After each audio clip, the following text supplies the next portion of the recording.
Now that we've spoken about effort and presence, right? For somebody to be in that presence, stillness is extremely important for them. Though stillness is so important for everybody to find the answers because that is exactly where all the answers are. Why do you think a lot of people are very uncomfortable with stillness? Stillness can be scary because the moment we are quiet and we feel like, oh, I have this time for me to dive in and ask myself, what do I really want? All the emotions start to come up. Because when you're quiet, that's why being alone is scary for a lot of people, because emotions are taking over the space. But we need to sit through it all for us to find the stillness. Stillness is not just me closing my eyes and saying, I'm not going to think about anything right now. I don't care about anything right now. It's just me. But what is me? Everything that I am, everything, my wholeness is my emotions. Everything that I'm feeling within me, all that is unresolved, what I haven't spoken about, that's all me. So it's all going to ebb. And I need to find the courage to sit with it, to say, okay, this is what I'm feeling. This is what I've got to sit with. So stillness can be scary, yes, but we need to sit through everything that comes up. And for somebody who understands this on an intellectual level, yes, I need to sit with myself, I need to process my emotions.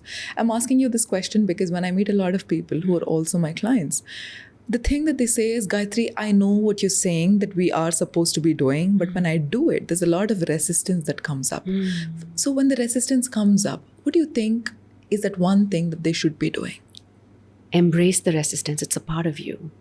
It's like there are two forces inside of us, right? I feel this because I'm meant to feel it. But then I awaken another part of me to be so strong and to be resistance. Now I have two forces inside of me.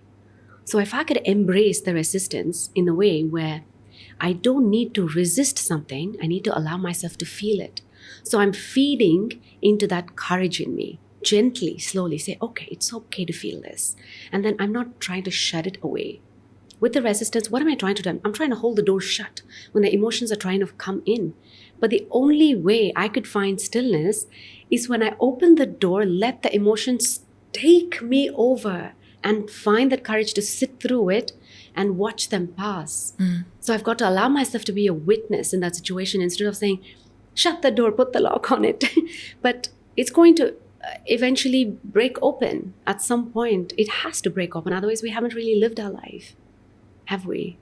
And what generally happens when people choose not to sit with their emotions and they keep distracting themselves or running away from it? Then we keep it away for us to sit with it another time.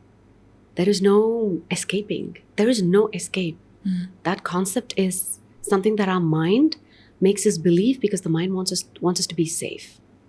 So it gets you to believe it's okay. We don't have to think about it. There's no time to think about all your emotions right now. Get on, you have to perform. You have to show up as this best person. People are expecting so much from you. Yeah, I don't have the time for this. But if I don't choose to make that time by the end of the day, then what am I really doing in terms of my inner world? I'm not making time for my inner world. I'm making all the time for the outer world because I want my life to look perfect, productive. There are calculations. I want to deal with it. I want to meet, target, everything. What about the targets within? We're not accountable for the targets, right? Within? Because there are no targets. It's about just realization. Any amount of target, any goal that we set for the inner world is only limitations. When it comes to inner world, there are no goals. We have to just understand ourselves, no matter how much time it takes. So if I say, open the door, let the emotions take over, I am nobody to tell you it'll pass in 5 days, 10 days, 10 years. I can't say that. I'm a nobody in your life. I can simply give you the framework. It is up to you to see how you choose to sit with it, allow it, take you over, but find that presence to sit with yourself and say, okay, I'm meant to feel this. I'm going to allow myself to feel this. And then once you embrace it, because it's a part of you, right? Yeah. The entire life is designed for us to experience the things that we are experiencing. But if we build a resistance, then so allow it, embrace it, and then it can go away. Nobody can tell you the timeline. It just is. We have to allow it to happen. At what point in time did this realization come to you? I was 18 and my dad transitioned. Okay. That I feel like has been the biggest transformation in my life in terms of understanding life. But although at that time, I was still a baby, so close to my father, And it's almost as if when he left, it's like he planted a seed in me. And all my experiences and my choices, with all of that, I was watering the seed and allowed it to grow. And it's still growing. I don't know at which stage I'm at. It doesn't matter, but I know I'm growing. That thought has grown. And that seed really taught me that everything is impermanent. Everything is. Everyone is. Every situation is. No matter how hard we try, even if we have the most amazing time, it's going to come to an end. But the fact that deep down I know, I look at everything as if I know it's going to end, does not scare me. It allows me to enjoy this moment more because I know it's going to end. Because we can go two ways. It's like, you know how there are two choices in every situation, dharma and adharma. You choose.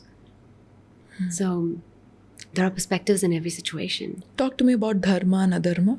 If you're in a situation where you feel like dharma is what is truly aligning with how you truly are and how you truly feel. Like, for instance, I have a choice to get on a path.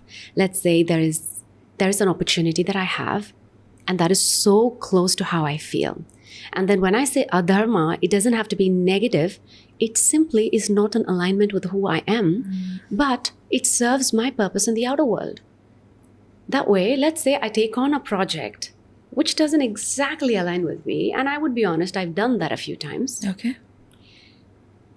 But we do it because, it's going to help me with something. Yeah, it's okay. I'm going to do something. It's okay. Not everything am I looking at and saying, is this closely associated with everything I am? In the process of discovering myself, I take up, let's say, a campaign. A campaign. Do I resonate with it? Do I not resonate with it? It's not something that I thought at the beginning of my path.